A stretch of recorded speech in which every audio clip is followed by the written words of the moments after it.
Hi there, this is Lori from Stitching It Right. Today I'm just going to show you a little bit. I decided to expand this flower out just a little bit. I had some pink embroidery floss that was already split, so I decided to go ahead and use it up and just make this flower a little bit bigger. It probably doesn't show very good in this light, but there are already two colors in the flower. It's got red and pink, or red and orange in it, sorry. So I'm just going to bring the pink out from some of the thinner spots in the flower and just bring it out maybe a 1/4 inch, like that. And I decided it would be a good way to use up some of the floss that I had left over from another project, and that it would make this look neat, kind of neat too. So I'm just gonna like that. And this is the satin stitch. Though normally the satin stitch would be closer, right? This first round I'm kind of making it a variegated look. I think it's more like what I've seen other embroiderers call the long and short stitch. Though I had never heard it called that before I saw it in the video, but it's a beautiful technique. So I'm gonna, well, at least when it's done. I suppose the stage is awkward. And so I'm just going to go all the way around the flower, and then I'll have to re-thread the needle. And I'm just going to keep sewing. Got some fibers on it there.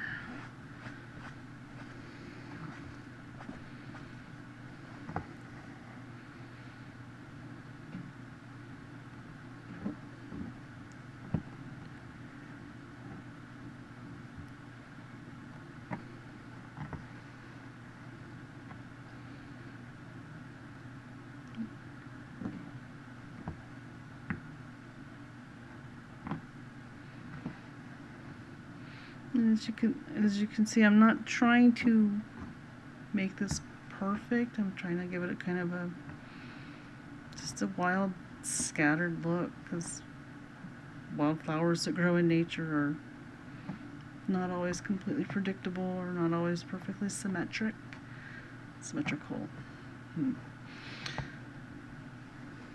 So I'm gonna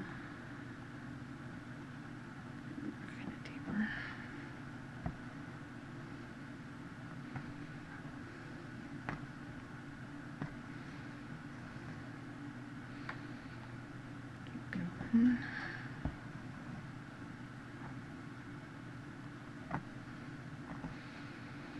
And I don't know if you can see from in my lighting, but I'm actually getting some dirt on this where I've handled it a lot as I've been working on it. And I will wash it by hand when I'm all done in cold water and a mild detergent. But I don't want to take it apart and wash it until it's finished.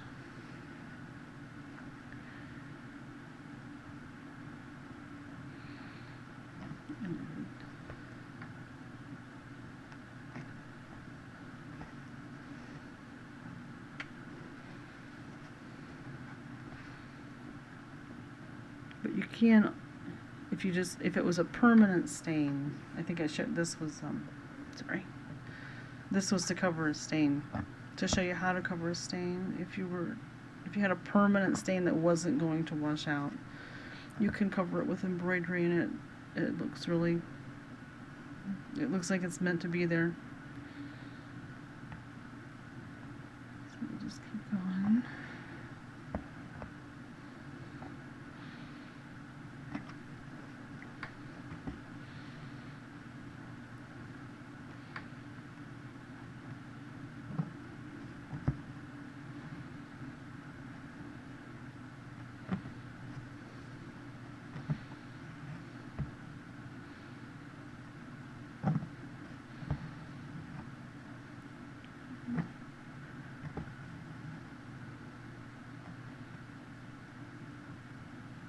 You can see some of these I'm going up in farther into the orange, and some I'm kind of starting right at the edge.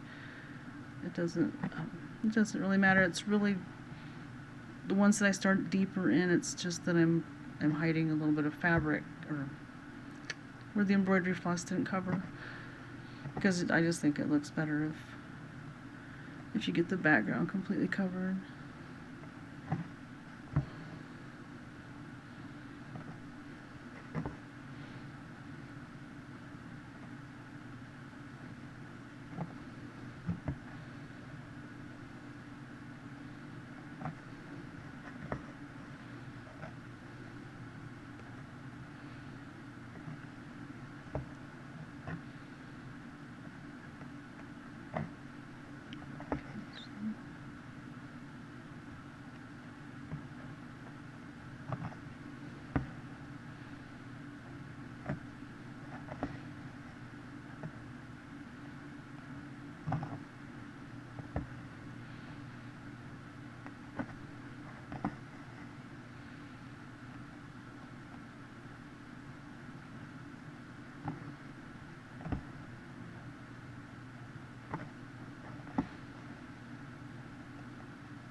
So I've gone all the way around once.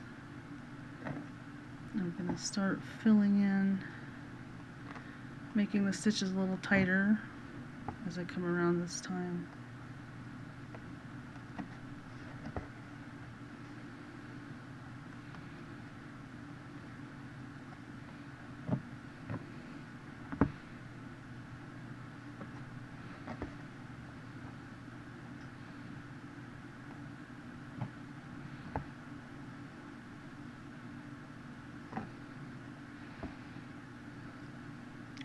And threaded it. So to fix that, since I have enough floss left, I'm gonna just rethread it.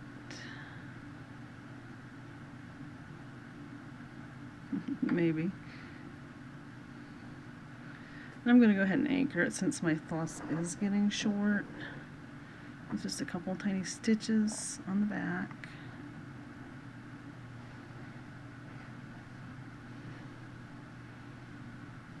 Maybe 3.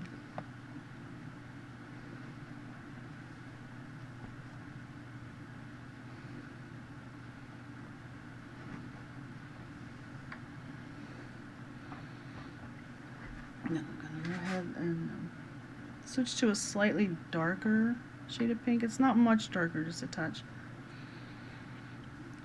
to add to the variegated look of the flower.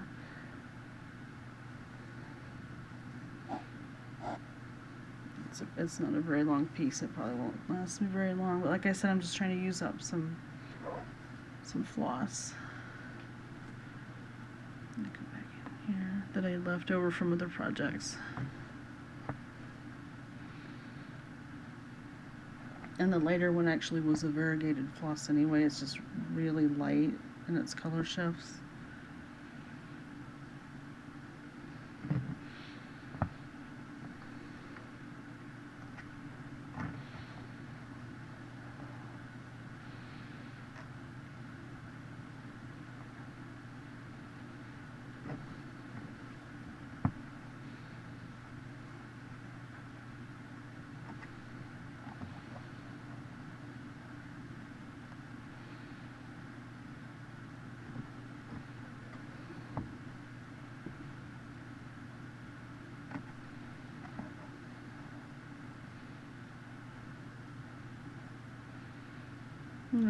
If this were drawn out or a printed pattern that was on the fabric, I would be using a much more even stitch length. But because it's freehand and it's the look I'm going for is kind of wild and uneven, that's why everything's just where the stitch lands is where it lands. Though I do have a general shape I'm trying to create that radiates out from this button that formed the core of the flower.